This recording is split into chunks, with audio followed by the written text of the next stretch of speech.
everybody, and welcome back to another episode of the Jewish Destiny series. I am your host, Rabbi Pinchas Landis, and tonight's episode is sponsored in the merit of a speedy recovery for Yehoshua ben Moshe David. He should have a speedy recovery. And let's jump right into it with tonight's topic, back to Babylonia, the Talmud.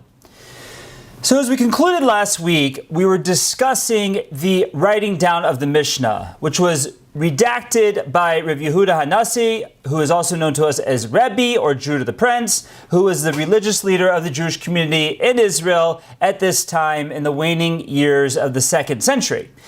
Now, we refer to him as the redactor, not the author, because he was building heavily on the works of his father and his predecessors and the other rabbis of the time period before him.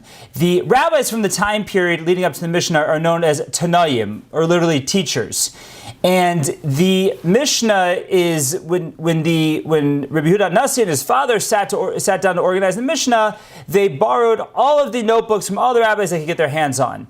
Now, one thing we were remiss in mentioning last week, that there's a concept in the Mishnah of Stam Mishnah K'Rebbe Meir, which means that if a Mishnah is not attributed to a certain rabbi, as many of the Mishnahs are, then you can assume it is the teaching of Rebbe Meir. Now, the reason for that is because Rebbe Meir was the greatest contributor to the Mishnah. So, even though we refer to Rabbi Yehuda Hanassi as the redactor of the Mishnah, if we wanted to identify one of the main authors of the Mishnah, it would be Rebbe Meir. But there are many contributing rabbis, as you see throughout the Mishnah, with many rabbis quoted. And those are all actually their statements, for the most part, from their notebooks that were put into the Mishnah by Rabbi Yehuda Hanassi. Now, when Rabbi Yehuda Hanassi redacted the Mishnah,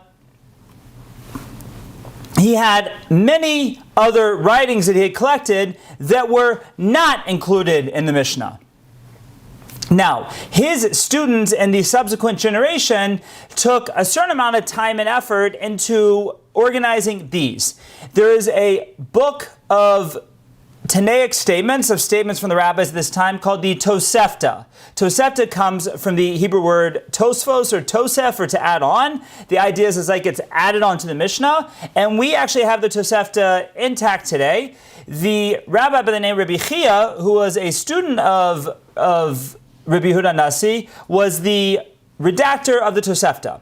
So what Rabbi Chia does is, after Rabbi Yehuda Hanassi is finished with the Mishnah, he jumps in, grabs whatever basically his Rebbe felt wasn't, for whatever reason, did not need to be put in the Mishnah, and he organizes it into a work called the Tosefta. Now, even after Rabbi Chia finishes his work, there are still a number of notebook statements from different rabbis. For whatever reason, we're not organized in the Mishnah, we're not organized into the Tosefta, and those are referred to as brisos. Brisos means externals. So in other words, we have the Mishnah, which is the main backbone of the work of the rabbis. Then we have the Tosefta, which was the next generation adding on to that with other statements from the rabbis at the same time. And then we have everything that was left over from that time period called the brisos. Now, all of these works are considered works of the Tana, works of the Tanaim, and even though Rabbi Yehuda Hanassi had a certain idea of what needed to be in the Mishnah, and Rabbi Chia had a certain idea of what needed to be in the Tosefta, and everything else is left over for the brisos, all are on equal footing. And when we get in a moment to our discussion of the Talmud, most of the Talmud, or a lot of the Talmud, at least the halachic sections of the Talmud, is dedicated to reconciling different statements of these rabbis, of the Tanas. Different statements from the Mishnah, from Brisas, from Toseftas, and all are on equal weight, because they're all rabbis from the same time period. Because one thing that we need to know about Jewish scholarship is that we have different historical classes of rabbis. For example, we start with Moshe, right? Moshe was the one who wrote down the Torah, purposely writing it down in a very cryptic way, as the Almighty told him, to be an outline for our study of Torah. But the main study was meant to be oral. After him, we have the Zikanim, the elders. That's Joshua, Caleb, Pinchas, all the rabbis or all the people who are alive who saw Moshe and were the segue between Moshe and the existence of the Jews in Israel. And we don't really have any writings from the Zikanim. Excuse me.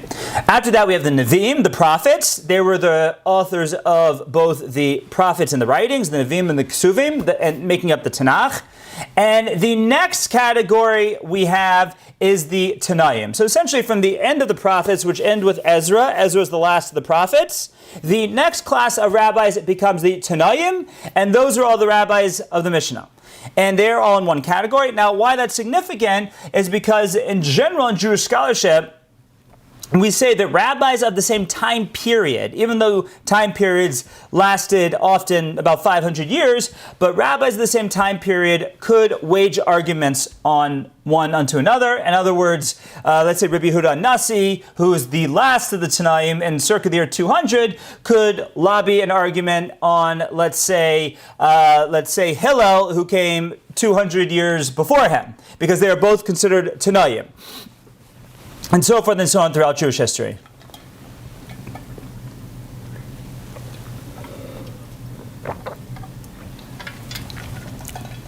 Okay, so those are our main works this time. Now it's interesting. Just like the Torah, the 5 books of Moses, were purposely cryptic, purposely left for oral discussion and learning, the Mishnah, in the goal of writing down the oral tradition, also was only meant to take that outline structure one step forward. It was not meant to give you the whole story.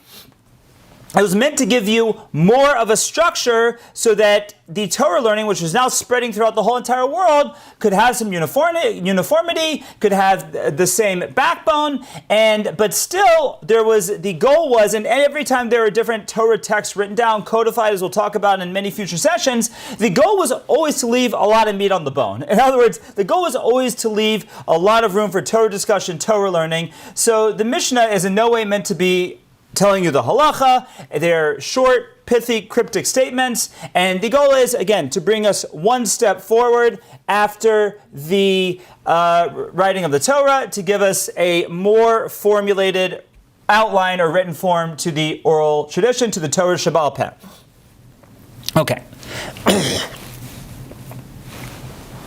Now, during this time, where after the Bar Kokhba revolts, the Roman approach or way of dealing with Israel waxes and it wanes. The Romans are always weary of any trends towards nationalism with the Jews who are left in Israel. At this time, the whole population is in the northern part of the country. The southern part of the country is not inhabited at all by Jews. Jerusalem will not be re-inhabited by Jews till after the Crusades. And the whole focus right now is in the northern part of the country. But there is still a population there and still a presence there. Now, at this time, also in Babylon is completely resurged, considering it was always a safe haven. It never really declined, even at the highest moments of the Second Commonwealth. Still, Babylonia was always strong and basically unmolested because the Romans were not there. The early Christians, and we'll even see the latter Christians, weren't even there in the early days. And the Jewish community in Babylon is going to continue to thrive. And it is in these waning days of the Jewish presence in Israel that we will see the mantle of leadership firmly move from the land of Israel to Babylon. And the person who signifies really the switch of leadership, or the switch of the center from Israel to Babylon, is somebody by the name of Abba Arichta, which literally means tall Abba, but we know him as Rav. Now, Rav is considered the transition between the rabbis of the Mishnah, aka the Tanaim, and the rabbis of what we'll talk about now, which is the Gemara. The rabbis of the Gemara are known as the Amoraim, or the speakers, and Rav is considered that transition from one to the next. Rav was a student of Rabbi Yehuda Nasi. He was originally from Babylon. He often went back and forth.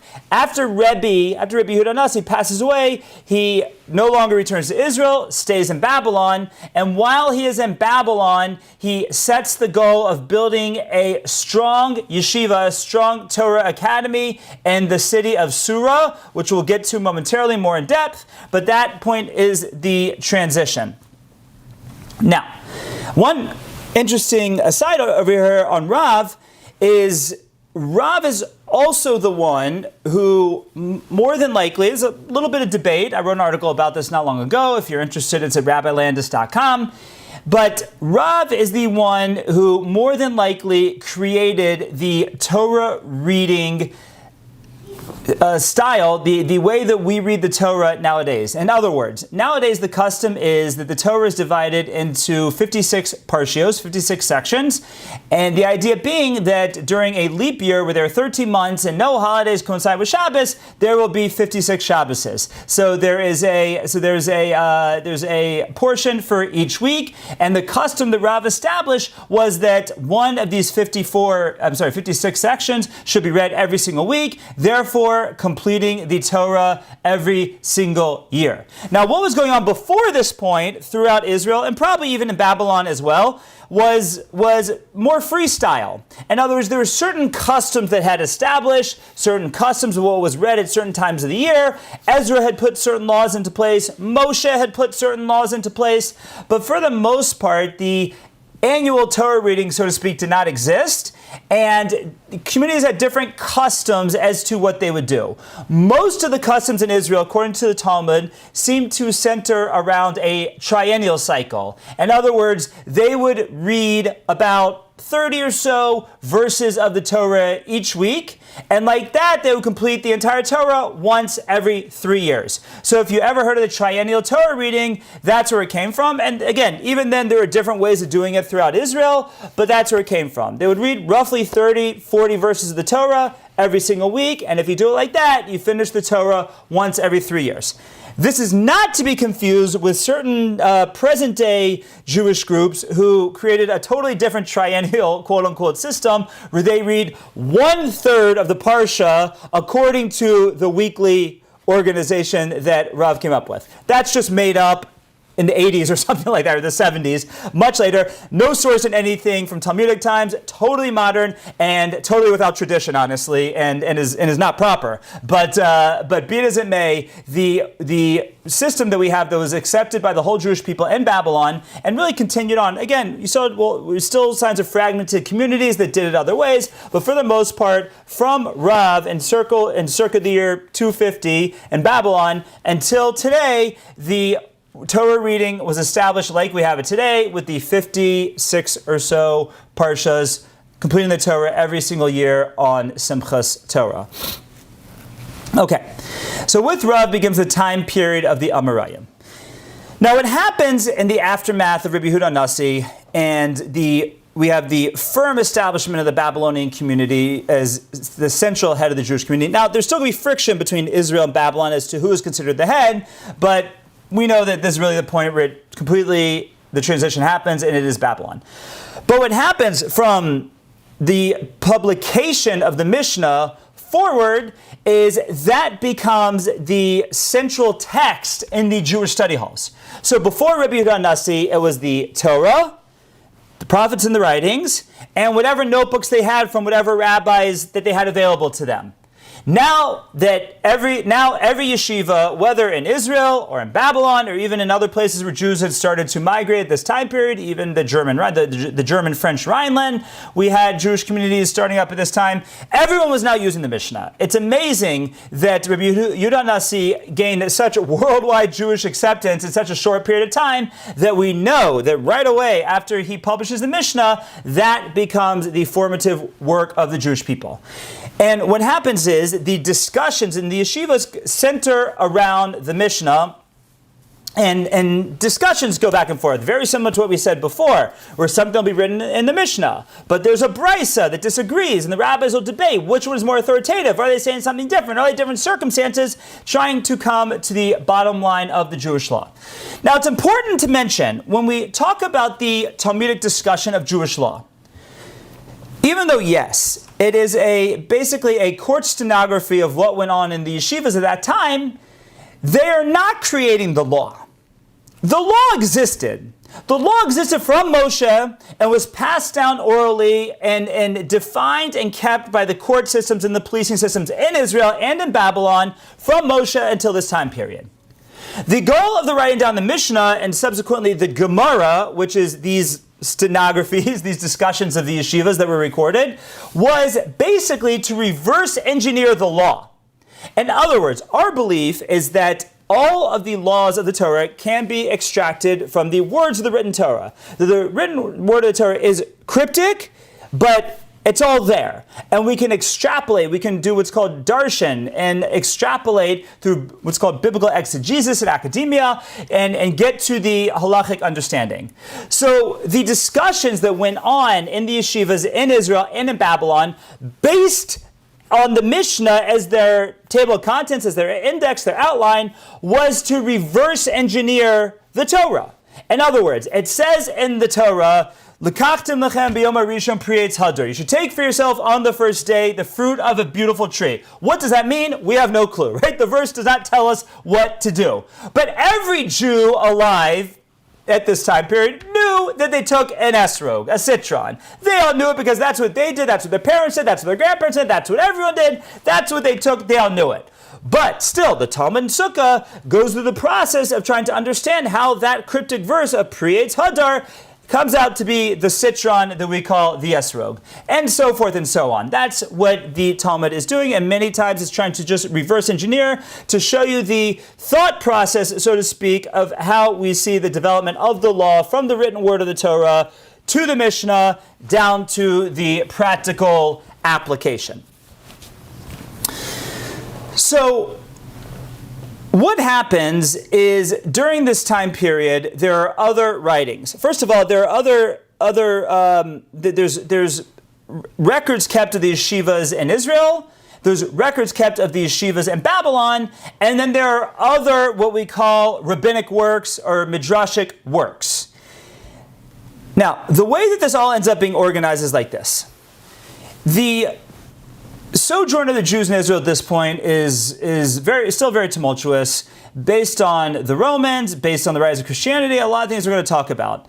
And even though we do have a record of what was discussed in the yeshivas in Israel, it is not a complete record, and it is because the existence of the Jews in Israel was much interrupted at this point. That is referred to as the Talmud Yerushalmi. So Talmud Yerushalmi is very incomplete, even of its discussions, and there are certain parts missing from it, and the reason for that is because it, number one, was never really finished. Number two, it for sure wasn't edited and cleaned up like the Talmud, like the Babylonian Talmud was, and therefore, while the Talmud Yerushalmi is still very important to us, I don't want to minimize it. We're going to see that the Babylonian Talmud becomes the main Talmud of the Jewish people, because the Talmud Yerushalmi is closed when essentially the Jewish community in Israel is closed in the year 350. But the Talmud Bavli is not going to be sealed until almost 150 years later. The Talmud Bavli saw everything in the Yerushalmi and basically included it. And then the Talmud Bavli goes through almost a 500-year cleaning up, redacting, organizing process, and the subsequent generations making it the Talmud Bavli that has existed until today, and making it the formative rabbinic work of the Jewish people that everything you and I know and practice today comes from and is written down in some way, shape, or form. Now, during this time period, let's say from the year 200 to the year 500, there are other rabbinical works that are being written down as well, some of which we have, some of which we don't. And those are referred to, first of all, one of them is the Zohar that we mentioned last week, the book of Kabbalah, written by Reb Shimon Bar Yochai, the great student of Rebbe Akiva. And there's another set of rabbinic works known as the Midrashim. Now, what are the Midrashim? The Midrashim are similar to the Talmud and the Mishnah. I'm sorry, let me back up for a minute. When we say the term Talmud, Talmud means the Mishnah and the Gemara. Mishnah, Rabbi Yehuda Nasi, the Tanaic statements. Gemara, the recordings of the discussions in the yeshiva on the Mishnah. There's both the Talmud Yerushalmi, the Israeli Talmud, or they sometimes call it the Palestinian Talmud, because as you remember, the country is now called Palestine, not by the Jews, but by the Romans. And there's also the Babylonian Talmud, aka the Talmud Bavli. Okay, there's also the Midrashim. Now, what are the Midrashim? The Midrashim, similar to the Talmud, are an attempt to write down the oral tradition, but as opposed to the Talmud, based on the Mishnah, which is, for the most part, organized by subject matter, the Midrash is organized by the verses in the Torah. So it is not organized by subject, and is organized by the way that things pop up in the Torah. As you probably know by reading the Torah, subjects are not clustered together, right? You have different subjects discussed all over the place in different ways, shapes, and form, and especially, many things are repeated in Deuteronomy, they're mentioned elsewhere, and so forth and so on, different things mentioned here and there, and it's not organized by subject at all. It's organized based, for the most part, chronologically. But the Midrashim bring down rabbinic statements based on that order of the Torah. Because when you're studying a subject, that's not as smooth a way to study. That is more than likely one of the reasons why the Talmud becomes the main rabbinic text, and the Midrashim becomes like a secondary rabbinic text. Now, there are two class divisions in the Talmud, in the Midrash, that also exist in the Talmud. And that is, we have halachic and agadic. In other words, there are halachic Midrashim and agadic Midrashim, and there are halachic sections of the Talmud and agadic sections of the Talmud. Now, halacha means law, what we do. Agadic means homiletic, philosophy, stories, things like that. In the Midrashim, the halachic and agadic works are separated into different books, and the Talmud, they're interdispersed. In other words, when you're studying Talmud, you can be studying a halachic topic, and certain rabbis will be quoted, and because those rabbis' halachic topics were quoted, the Talmud will segue into some homiletic topics that have nothing to do with what's being discussed. Sometimes they'll segue to homiletic discussions that are on topic. Now, the Talmud is the most ADD book in the history of the world, because if you've ever been a part of any intellectual discussion, you know that intellectual discussions go in all different directions. And so the Talmud was just trying to record all those different directions as the discussions would go. And so therefore, it often free flows between different topics far afield one from another, and even going from halachic to agadic, from law to homiletics, and back and forth. The Midrashim are specific to their books. So when we talk about the books of the Midrashim, the halachic Midrashim that we have are the Mechilta, which is the halachas that come out of the book of Exodus, the Sifra, or Torah's Kohanim, which are the laws that come out of the book of Leviticus, and the Sifri, which are the laws that come out of the books of Bamidbar Devarim, Numbers, and Deuteronomy. Now, according to Maimonides, there originally was a Mechilta on each one of the 5 books of Moses, but we only have the one on the book of Exodus. The Agadic Midrashim that we have are Midrash Rabbah, which is probably the most popular. Midrash Rabbah we have on the 5 books of Moses and the 5 Megillas. The 5 Megillas are the book of Esther, the book of Song of Songs, Ecclesiastes, Lamentations, and Ruth. And therefore we have what's called Bereshis Rabbah, Shmos Rabbah, Vayikra Rabbah, etc., etc. That's what's called Midrash Rabbah. The other of the most popular Agadic Midrashim is something called Midrash Tanchuma, and that's often quoted heavily by Rashi, and we have that in the whole 5 books of Moses as well. Other popular Midrashim that are often quoted and talked about are the Yalkut Shimoni, the Pirkei de Rabbi Elazar that we mentioned last week, which is similar to Pirkei Avos, and we have the Tana de Be'eliyahu, which is attributed to Elijah the prophet, and many other books of the rabbis. I remember I met somebody once who made a siyum, a completion ceremony, on learning all of Chazal. In other words, learning all rabbinic works that we have. Now again, it's probably true that we don't have all the rabbinic works. There are other ones written, even by very significant ones, that have been lost over time for whatever reason.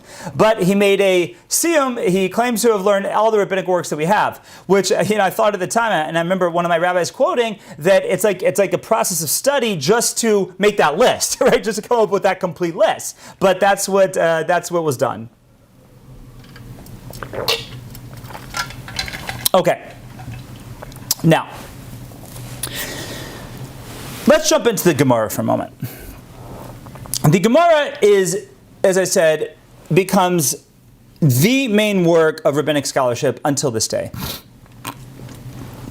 Again, to clarify our terms, the Mishnah, the Tanaic statements, the statements organized by Rabbi Yehuda Nasi. The Gemara is the recording in Babylon of what happened in the yeshivas in Babylon, the major yeshivas in Babylon, and because we look at it as, for the most part, that incorporated the Jerusalem Talmud, therefore that's the authoritative Talmud. Now, there's a total of 63 books of the Mishnah. The Babylonian Talmud, as we have it, only has 36 tractates.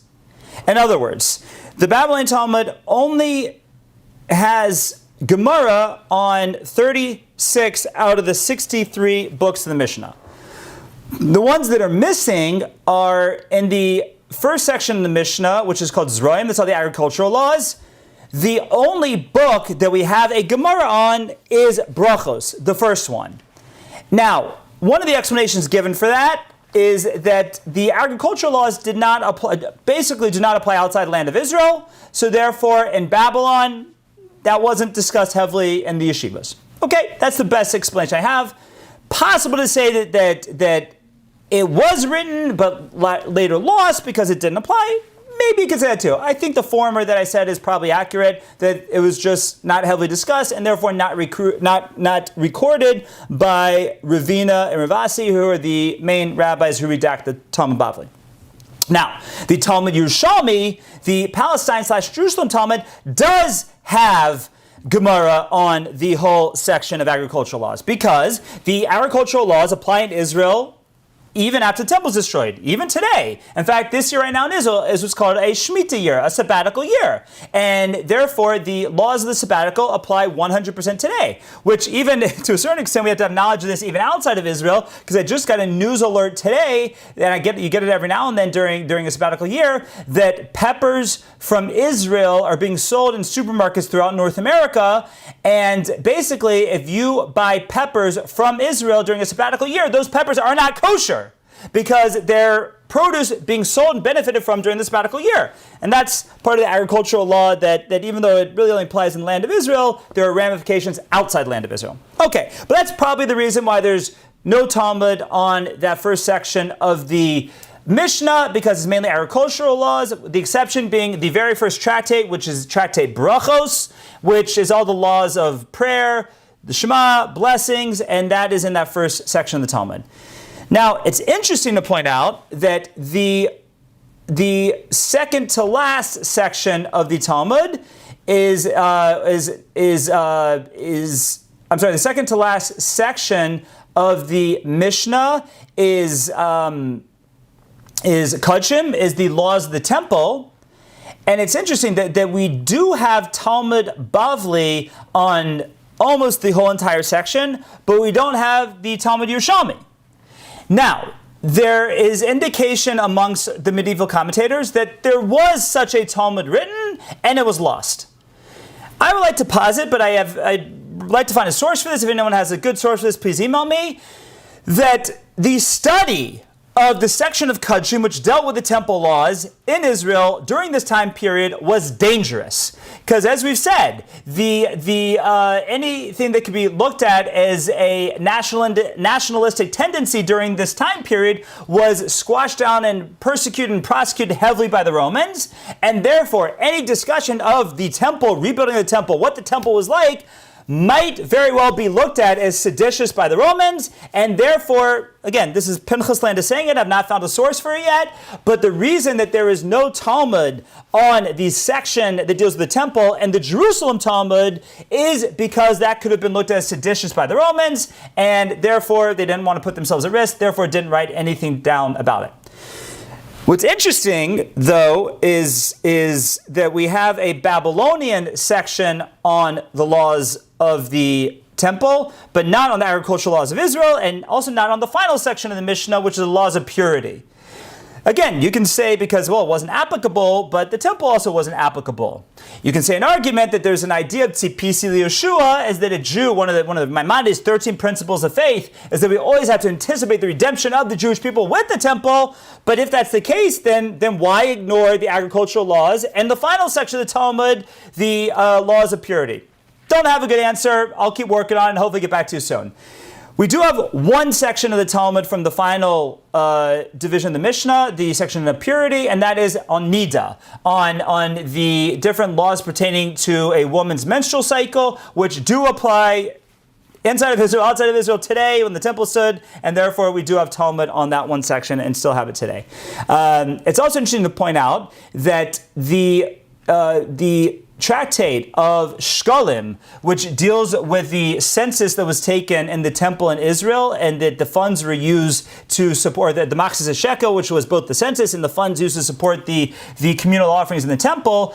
For that section of the Mishnah, we have Talmud Bavli on it. We have Talmud Yerushalmi on it. We do not have Talmud Bavli, but the Jerusalem Talmud of Shkalim was incorporated into the Babylonian Talmud. So when someone is studying Babylonian Talmud, for example, Daf Yomi, based on the Babylonian Talmud, and they come to Shkalim, which is actually coming up pretty soon, I believe, in the Daf Yomi cycle, the study is actually of the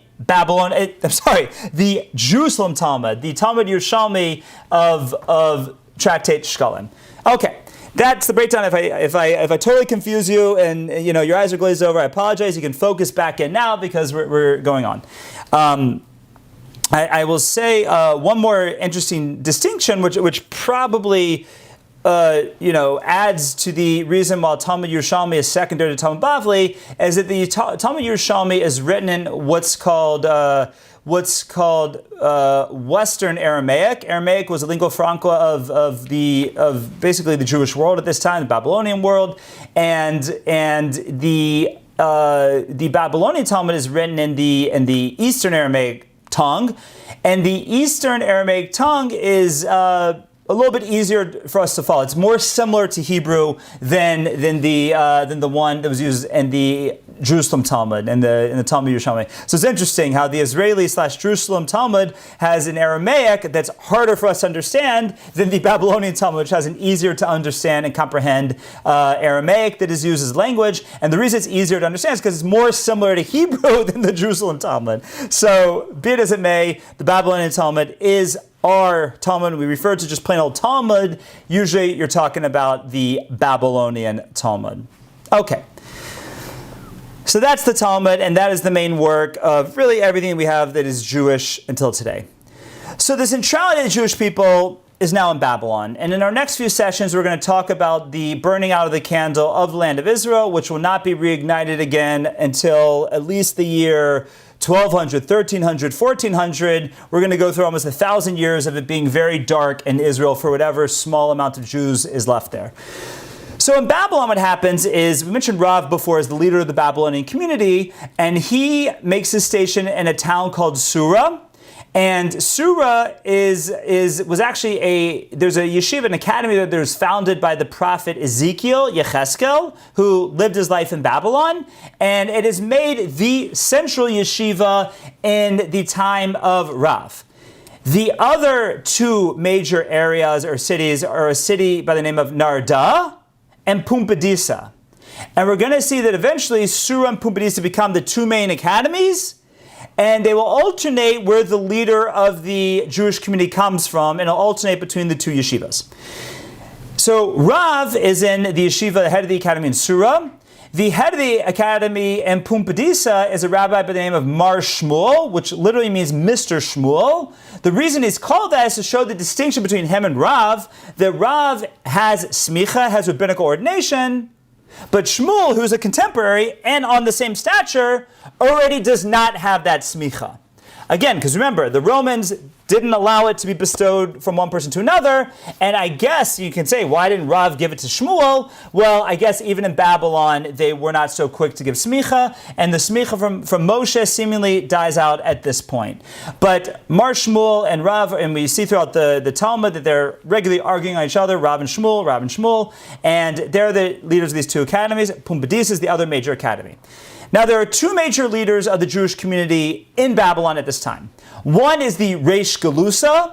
Reish Galusa is Aramaic. If we put it into Hebrew, and you can see the similarity between the two languages, if we translate it into Hebrew, it would be Rosh Galus, or the head of the exile. In Latin, it is referred to as the exilarch. I think that's the coolest name in the world. I would actually like all of you to start calling me the Exilarch, even though it wouldn't mean anything, but it's just such a cool title. But that is the provincial leader of the community. Now, the Jews have a certain amount of provincial autonomy in Babylon. They're almost like a state within a state. And that Reish Galusa is the leader of the state within a state. The Reish Galusa is always a descendant of the house of David, with the idea being that when the redemption of the Jewish people comes, that he'll just switch from Babylon back to Israel and become the king. That's basically the idea. It's a way of keeping the house of David alive.